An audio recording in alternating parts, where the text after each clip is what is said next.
एक संत थे, उनकी धर्मपत्नी थी, धर्मपरायण और बहुत ज्यादा अध्यात्म में ओतप्रोत थी, पर उनको संतान नहीं थी।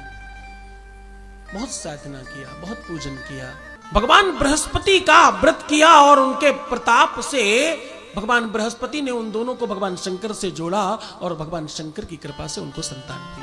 कम शब्दों में बता रहा हूं, ध्यान से सुनना। भगवान शिव की कृपा से उन्हें, उनके आशीष से उनको संतान हुई, लेकिन बाबा ने कहा कि तुम्हें संतान लिखी नहीं थी, मैं तुम्हें कुछ सालों के लिए दे रहा हूं, जाओ 12 साल तक तुम्हारा पुत्र जीवित रहेगा, 12 साल तक के लिए तुम्हें संतान का सुख प्रदान कर रहा हूं। उस ऋषि ने कहा बड़ी कृपा, मुझे तो संतान का मुख दिख जाए, मुझे संतान हो जाए, 12 साल बाबा बहुत होते हैं, 12 साल तक वो संतान मेरे साथ रहेगी, मैं बिल्कुल संतुष्ट हूं, बड़ी कृपा है आपकी। संतान हो गई भगवान बृहस्पति की कृपा से। हाँ, संतानोत्पत्ति के बाद खूब आनंद हुआ और धीरे धीरे धीरे धीरे धीरे धीरे समय व्यतीत होने लगा। जब वो बालक 10 साल का हो गया तब चिंता सताने लगी कि अब 2 साल शेष बचे हैं मात्र, अब क्या होगा, अब क्या होगा, अब इसके जीवन का कौन रक्षण करेगा। अब वो रोज शिवालय जाते, सर पटकते और बोलते बाबा मेरी आयु ले लो लेकिन मेरे बच्चे की आयु बढ़ा दो। महात्मा नारद वहां से निकले और बच्चे ने प्रणाम किया। नारद जी के मुंह से निकला आयुष्मान भव। आशीर्वाद क्यों लेना चाहिए इसे आप समझना ध्यान से। प्रणाम क्यों करना चाहिए, कहां करना चाहिए, कैसे करना चाहिए, प्रणाम की पद्धति क्या है। 98% लोग प्रणाम गलत तरीके से करते हैं, पैर गलत तरीके से छूते हैं। कोई कहता है पैर छुओ, कोई कहता घुटना छुओ, कोई कहता नाखून छुओ, कोई कहता पता नहीं क्या क्या छुओ, कैसे करो। प्रणाम की पद्धति सही से नहीं मालूम। आप समझोगे आज इसमें। नारद की कृपा हुई, नारद ने कहा आयुष्मान भव, और जैसे नारद ने कहा वैसे ही उनके पिताश्री ने हाथ पकड़ा, बोले महात्मा ऐसे मत कहो, इनकी आयु तो सिर्फ 2 साल बची है मात्र, आपकी भाषा, आपकी वाणी मिथ्या जाएगी। नारद को बड़ा ग्लानि हुई कि मेरे मुख से निकला क्यों, मैं भक्त हूं, मैं ईश्वर का भजन करता हूं, मेरे मुख से आयुष्मान निकला कैसे। इसके पीछे कोई भेद है। चलो विष्णु के पास चलते हैं। उस बच्चे को विष्णु के पास लेके गए, बिल्कुल वैसा ही आशीष विष्णु ने भी दिया। भगवान विष्णु ने भी कहा आयुष्मान। नारद ने कहा प्रभु मैं तो फंसा ही था, आप भी फंस गए, ये तो 2 साल के ही मेहमान हैं। विष्णु जी ने कहा पहले क्यों नहीं बताया भाई नारद, ये क्या करते हो तुम। चलो कुछ साधन करते हैं। ब्रह्मा जी के पास गए, ब्रह्मा जी को भी प्रणाम करवाया, बिल्कुल वैसा ही आशीष, क्योंकि हम आशीर्वाद में तो कहते हैं ना आयुष्मान भव, खुश रहो, खूब खूब बड़े हो, खूब अच्छे हो जाओ, ऐसा हम आशीष देते हैं।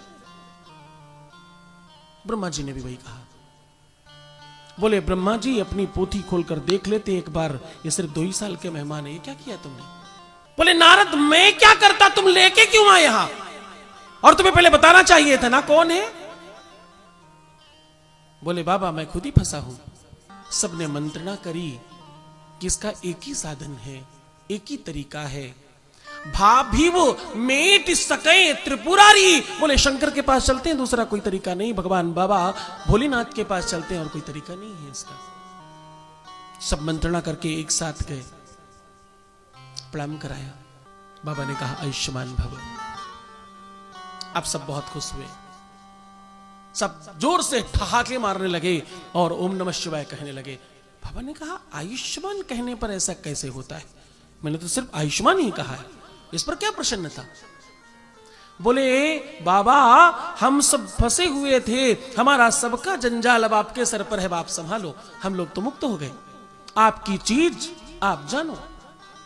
आप इन्हें आशीष दिया था, 14 साल रहेंगे, 12 कंप्लीट हो चुके हैं इनके, 2 साल शेष है मात्र इनके पास, और अगर आपने 12 कहा तो ये 10 कंप्लीट हुए, 2 बचे, 2 ही साल शेष हैं, बस मैं तो इतना ही जानता हूं महाराज।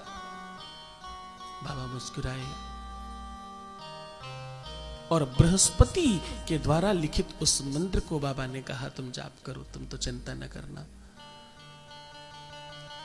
उस बालक ने उसी दिन से आकर शिवालय में बैठकर उस मंत्र का जाप करना प्रारंभ किया।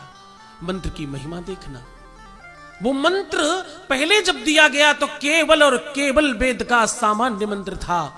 त्र्यंबकम यजामहे सुगंधिम पुष्टिवर्धनम उर्वारुकमिव बंधनात् मृत्योर्मुक्षीयमामृतात्।